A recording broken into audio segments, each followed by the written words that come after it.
بسم اللہ الرحمن الرحیم۔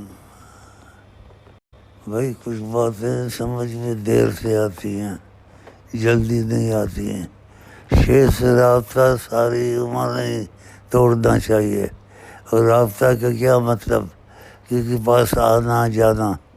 تم لوگوں نے بعد زندگی میں میری زندگی میں رابطہ توڑ دیا، آنا جانا ہی چھوڑ دیا۔ بلکہ آنا جانا رہے، اگر میں دنیا سے پردے میں بھی چلا جاؤں تب بھی آنا جانا میری قبر پر رہے۔ میری چیزوں کو دیکھتے رہو۔ ادھر شیر صاحب بیٹھتے تھے، ادھر اٹھتے تھے، ادھر ایسے کرتے تھے۔ پھر قبر پر بھی آنا جانا رکھو، اس لیے کہ شیر صاحب سے ہمارا رابطہ ہے، رسول اللہ سے رابطہ ہوتا ہے زیادہ۔ تو جتنے قریب میرے ہوگے اتنے رسول اللہ کے قریب ہوں گے۔ تو یہ رابطہ خدا رسول کے قرب کے لیے، تو یہ قرب کا رابطہ نہیں توڑنا چاہیے۔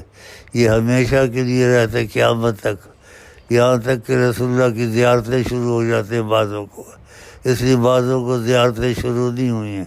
اور جو لوگ زیادہ قرب کے قریب آئے ہیں ان کو نبی کریم کی زیارتیں شروع ہو گئی ہیں، بلکہ جاگتے بھی نبی کریم کو دیکھتے ہیں کوئی اور کوئی خواب میں دیکھتے ہیں۔ تو تمہاری قسمت ہے کہ رابطہ جتنا کرو گے اتنا نبی صلی اللہ علیہ وسلم کے قریب ہوگے اور نبی کریم کو دیکھنا شروع ہوگے۔ خدا توفیق دیکھو۔ خدا حافظ۔ السلام علیکم۔